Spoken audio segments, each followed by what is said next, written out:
Yeah, I just want to welcome everybody tonight. This is the Miller County Patriots in Texarkana, Arkansas, and our guest tonight is Dr. John Cooper. I met Dr. Cooper over about 20 miles that way at a candidate forum during the primary of the last election. Dr. Cooper ran for the Republican seat for the Texas 4th District, which is held by Ralph Hall. And we may even see him in that race again one day. I want to tell you, I saw all the speakers speak that day, and he impressed me. Now, Dr. Cooper's also, he is knowledgeable about the clergy and about the regulatory environment around what a clergy can say and what they can't say politically. And that's one of the reasons we had him come talk to us. But we'd like to thank him and also the cameraman, Shad, for coming up here today and driving in. We appreciate that, and we look forward to seeing y'all on YouTube. I'm going to turn it over to Dr. Cooper, okay? All right, thank you. I've got to tell y'all what, I am excited about what y'all are doing here.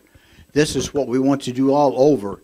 And there's this guy called Jeff Aiken. You know who he is, don't you? Jeff, I tell you, I thank the Lord for him. God uses him in a special way. And he's got that big old voice. He just boom out there and reach to you, you know.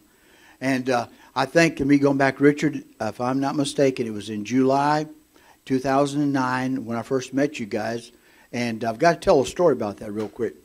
You see, Alex Haley has a big sign in his office. And you know what it is? It's a fence post. Have y'all ever heard this? Okay, it's a fence post, and sitting on top of that fence post is a turtle. Now, the moral to that story is, how did that turtle get on top of the fence post?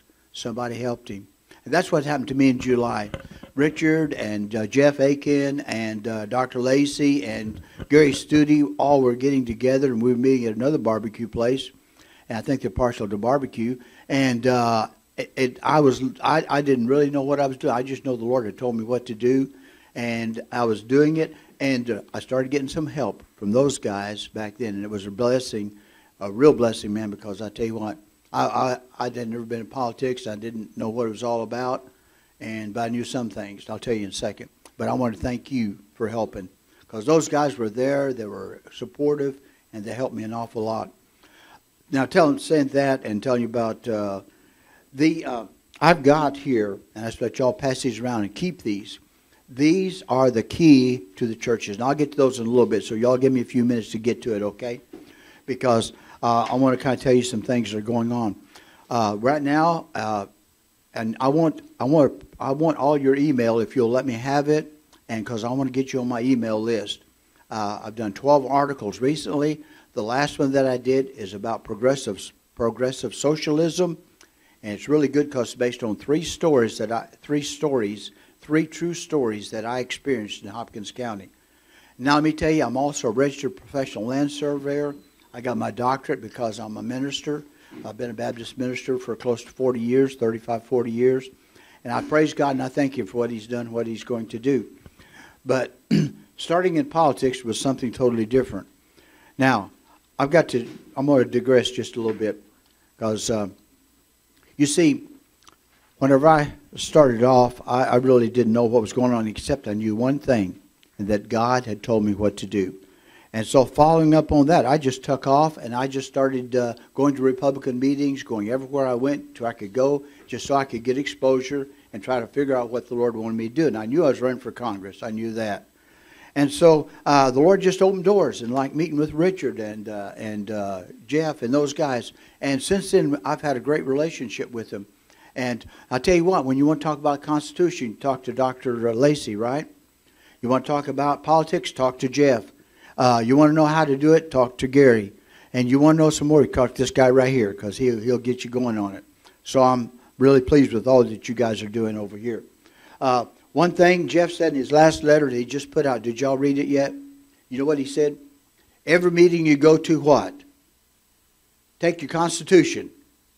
And I also carry with me not only the Constitution, but it's called Not Yours to Give. And you're familiar with this, Richard. And I want you guys to pass those out, because this comes from Dr. Lacey, and he has abundant supply of them.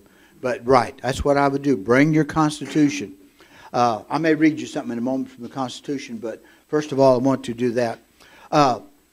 This last year, it's been a tough year.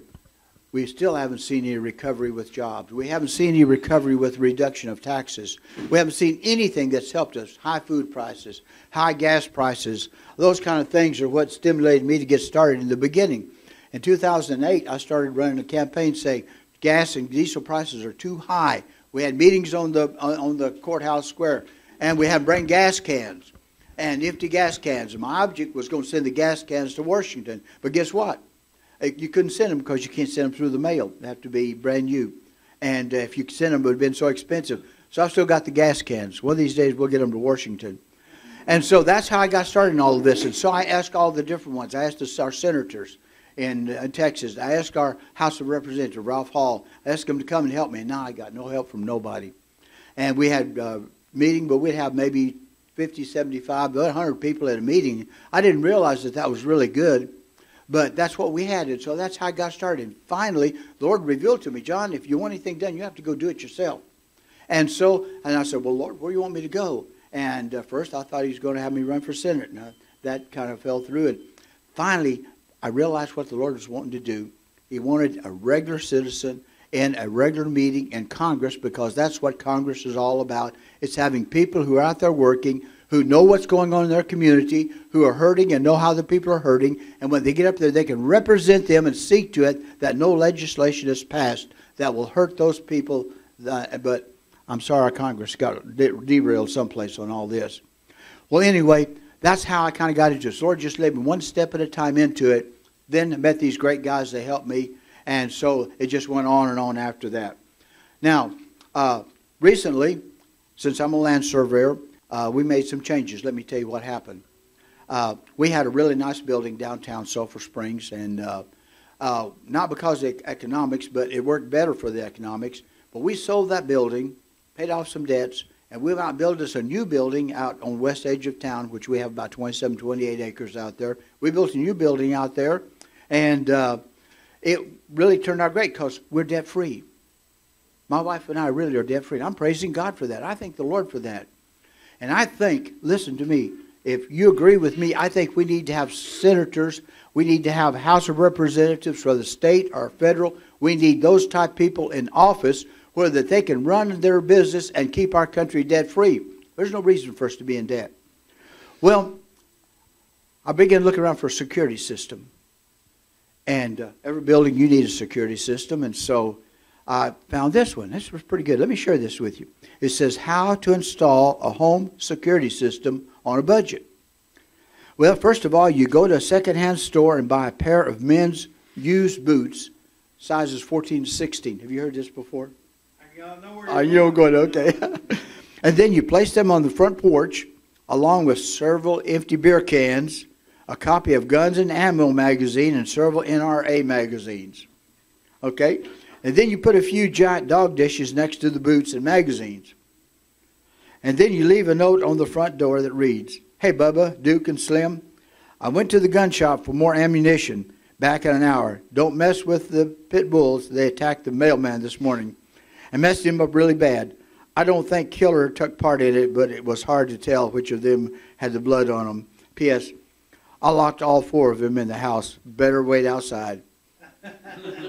You think that'll do it? I like that one. At your home security system. I had to share that with you. I had to work it in there someplace. Well, it's good to have a little bit of laugh, but I'll tell you one of my favorite stories is in the courthouse. Is anybody here lawyers or anything like that? Okay. Well, it's not aimed at anybody.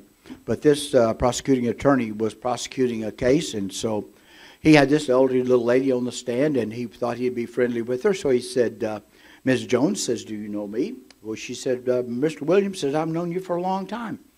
Matter of fact, you're a big disappointment to me. Matter of fact, you lie.